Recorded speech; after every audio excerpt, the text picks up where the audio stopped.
मेरे प्रिय, सुबह तुम जैसे ही सोकर उठे, मैं तुम्हारे बिस्तर के पास ही खड़ा था। मुझे लगा कि तुम मुझसे कुछ बात करोगे। तुम कल या पिछले हफ्ते हुई किसी बात या घटना के लिए मुझे धन्यवाद कहोगे, लेकिन तुम फटाफट चाय पीकर तैयार होने चले गए और मेरी तरफ देखा भी नहीं। फिर मैंने सोचा कि तुम नहा के मुझे याद करोगे, पर तुम इस उधेड़-बुन में लग गए कि तुम्हें आज कौन से कपड़े पहनने हैं। फिर जब तुम जल्दी से नाश्ता कर रहे थे और अपने ऑफिस के कागज इकट्ठे करने के लिए घर में इधर से उधर दौड़ रहे थे, तो भी मुझे लगा कि शायद अब तुम्हें मेरा ध्यान आएगा, लेकिन ऐसा नहीं हुआ। फिर जब तुमने ऑफिस जाने के लिए ट्रेन पकड़ी, तो मैं समझा कि इस खाली समय का उपयोग तुम मुझसे बातचीत करने में करोगे, पर तुमने थोड़ी देर पेपर पढ़ा और फिर खेलने लग गए अपने मोबाइल में, और मैं खड़ा का खड़ा ही रह गया। मैं तुम्हें बताना चाहता था कि दिन का कुछ हिस्सा मेरे साथ बिताकर तो देखो, तुम्हारे काम और भी अच्छी तरह से होने लगेंगे। लेकिन तुमने मुझसे बात ही नहीं की।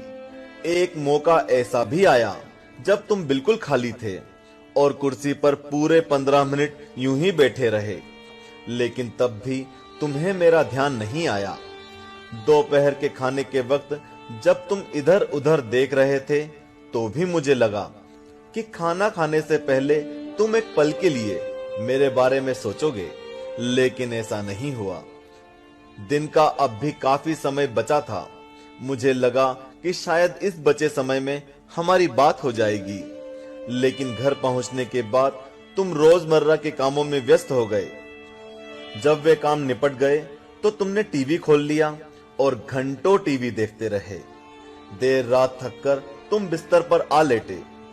तुमने अपने पत्नी और बच्चों को शुभ रात्रि कहा और चुपचाप चादर ओढ़कर सो गए।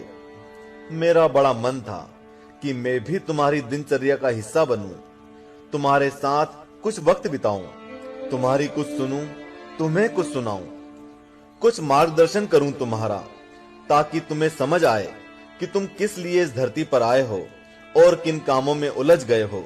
लेकिन तुम्हें समय ही नहीं मिला और मैं मन मार कर ही रह गया। मैं तुमसे बहुत प्रेम करता हूं। हर रोज मैं इस बात का इंतजार करता हूं कि तुम मेरा ध्यान करोगे और अपनी छोटी छोटी खुशियों के लिए मेरा धन्यवाद करोगे। पर तुम तब ही आते हो जब तुम्हें कुछ चाहिए होता है। तुम जल्दी में आते हो और अपनी मांगे मेरे आगे रखकर चले जाते हो। और मजे की बात तो यह है कि इस प्रक्रिया में भी तुम मेरी तरफ देखते नहीं। तुम्हारा ध्यान उस समय भी लोगों की तरफ ही लगा रहता है और मैं इंतजार करता ही रह जाता हूं। खैर, कोई बात नहीं, हो सकता है कल तुम्हें मेरी याद आ जाए, ऐसा मुझे विश्वास है और मुझे तुम में आस्था है। आखिरकार मेरा दूसरा नाम आस्था और विश्वास ही तो है। तुम्हारा पिता परमेश्वर। चूंकि हमने इस वीडियो का टारगेट 1 लाख लाइक्स रखा है, तो बिना देरी किए लाइक का बटन दबा दें और कमेंट बॉक्स में हरिओम लिखें। जय श्री कृष्णा।